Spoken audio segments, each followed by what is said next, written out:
This video is about the European heatwave of 2003. The heatwave began in June of 2003 and continued through July until mid-August, raising summer temperatures to 20 and 30% higher than seasonal averages in Celsius degrees over a large portion of the continent. August of 2003 was the hottest on record in all of the Northern Hemisphere. Temperatures across Europe were 20 to 30% higher than seasonal average, and rainfall was significantly below average. As a result, there were about 30,000 deaths, most of which occurred in France. However, the UK, Portugal, Italy, Holland, and Germany were also significantly affected. Extreme weather was caused by an anticyclone firmly anchored over the Western European landmass, holding back the rain-bearing depressions that usually enter the continent from the Atlantic Ocean. Anticyclones are high-pressure systems in which the air moves downwards towards the Earth's surface. As the air descends, the molecules become compressed, the pressure increases, and it warms. This area of high pressure covered most of Western Europe for an exceptionally long time. Over the length of about 20 days, the clockwise motion of air around the high-pressure system brought a hot and dry tropical continental mass to the European continent.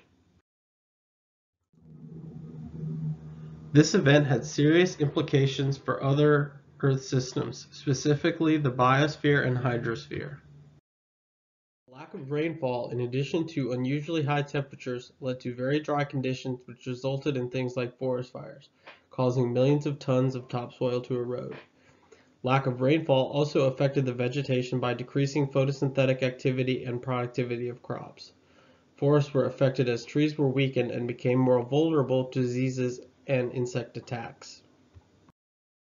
This event also caused low river flows and lake levels, so much so that the Danube River fell to its lowest point in 100 years. It also caused extreme snow and glacier melt in the European Alps. It is estimated that the alpine glaciers decreased by up to 10% in 2003 as a result of this event. Additionally, the low precipitation during this event failed to compensate for the accumulated evapotranspiration of almost 400 millimeters in the Mediterranean area, creating an accumulative water balance deficit of up to 380 millimeters in South Europe. The heatwave also had numerous societal and economic impacts. Drinking water supplies were affected in some parts of the UK, which led to a temporary ban on using hose pipes. Many nuclear power plants across Europe shut down as they relied on water for cooling in the power generation process. Some railway tracks buckled in the heat and the London Underground became unbearable, so speed restrictions were imposed. Also, some road surfaces even melted due to extreme heat. Many chickens, pigs, and cows died during the heat in Europe, and crops failed in the dry conditions, which led to higher food prices. It is estimated to have cost European farming 13.1 billion euros. The London Eye even closed one day as it became unbearably hot in the cabins.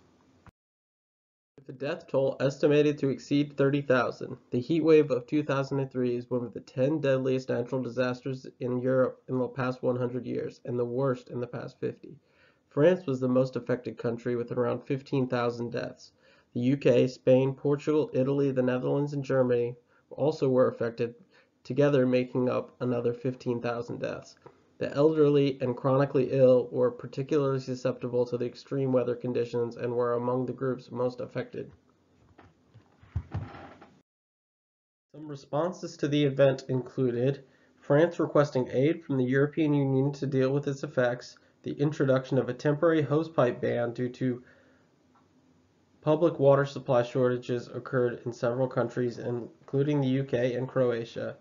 The TV news, internet, and newspapers informed the public on how to cope with the heat, drink plenty of water, wearing cool clothing, and staying in the shade in the middle of the day.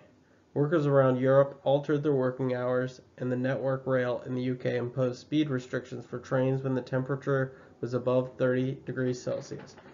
This was to help avoid trains derailing when railway lines might have buckled.